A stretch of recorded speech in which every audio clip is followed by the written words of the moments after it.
Out there, YouTube. Today's video is going to be a little more prefaced versus my usual freeform, just kind of say what I feel kind of video. So today's video is going to be on IQ and identity politics, and I really didn't want to do this, but I feel like something had to be said. If you are unaware, white supremacists, white nationalists have been using a statistic and a study that was released by a Murray and a Hernstein, I'm not sure how to pronounce it, which way is the right way, but they did a study called the Bell Curve, and it was released in 1994. Now, this study found that, on average, blacks have an IQ of about 85, whites have an IQ of about 106-ish, and on average, Asians have an IQ of about 112. And white supremacists, white nationalists, they take the statistic and they look at it and they go, okay, well, since IQ on average of blacks is 85, and then since they commit more crime, they have the lowest average IQ and they commit most of the crime, that must mean that there's a correlation between the two. And I'm going to get into that, the reason why I think that's incorrect in a minute here, but I'm going to continue prefacing with their argument is first. So they look at the bell curve and they saw that and they're like, all right, well, since low IQ and average more crime equals, that must mean that they're correlated, they're direct resultant of each other, which I believe is inherently wrong. I think the reason why they commit more of the crime is because of the upbringing. It's environment. Environment dictates the behavior, so to speak. And psychologists have been saying this, for quite a while now, that a person, and it kind of makes sense when you think about it too. So I'll use the example of a child that gets abused when they're younger, and gets beaten by a parent. And when they get older, either, they have kids of their own and they act the same way. It was the environment in the past that led them to the person that they are now. Like, it dictated their behavior in the future because of experiences in the past.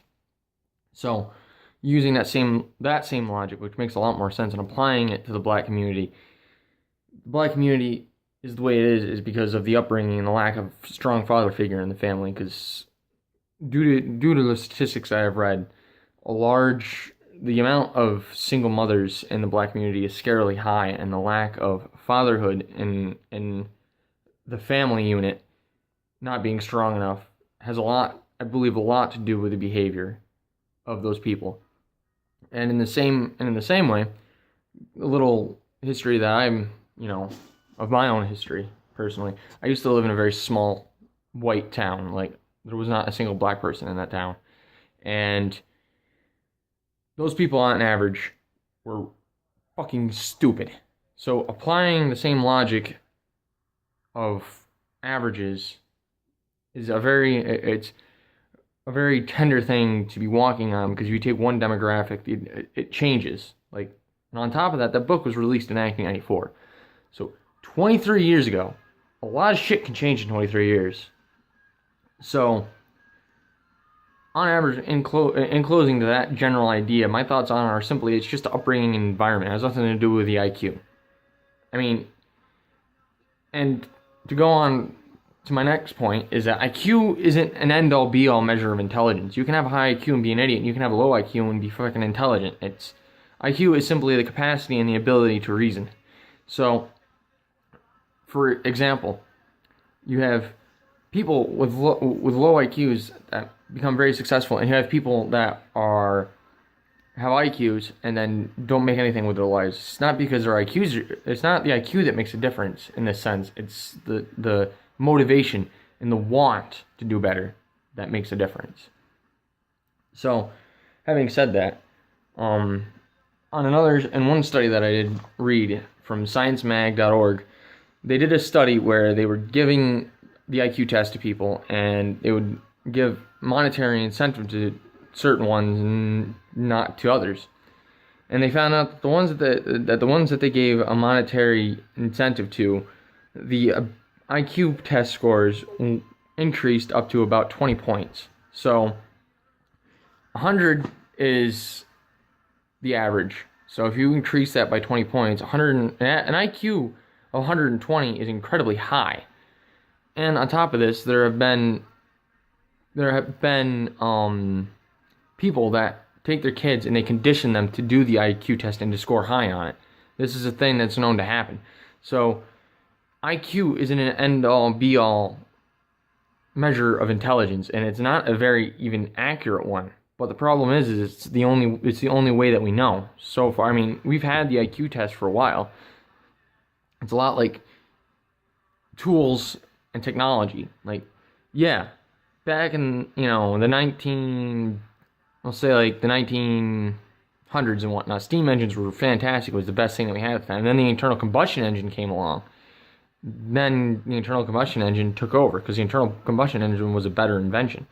And also, on top of this, with these identity politics, I feel like a lot of people don't understand that America's a melting pot. We accept people from all walks of life. So, without it, we wouldn't have had an Italian like Enrico Fermi, an inventor of the first nuclear reactor. Stephen Chu, an Asian in New York City who discovered how to cool atoms, allowing us to precisely measure gravity and have atomic clocks.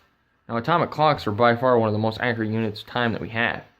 So, in closing, I knew that this video was going to be a little tough for me to do because I'm not like I like politics and all that. I like science, but I have a hard time keeping my brain focused. So, in closing, my thoughts are IQ doesn't dictate behavior. Your upbringing dictates your behavior and the environment that's around you. Some people are born with a shitty hand. It sucks, but that's the way it is. And other people are born with a good hand.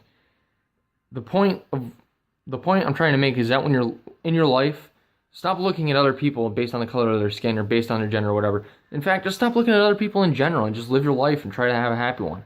Live liberty in the pursuit of happiness, guys. Stop getting all hung up on religion, race, or not religion, but race and gender and sexuality and all this crap. And just live your life and leave other people the fuck alone. As long as they're not bothering you, Anyway, at the time of recording this, I recorded this early in the morning, so if I look like shit, that's why.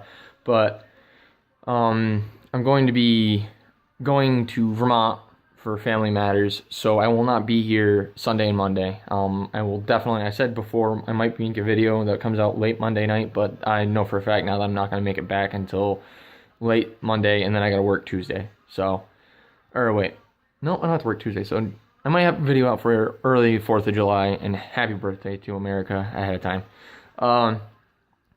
Anyway, I hope you guys have a great morning, afternoon, evening, and or night, and I will see you Tuesday.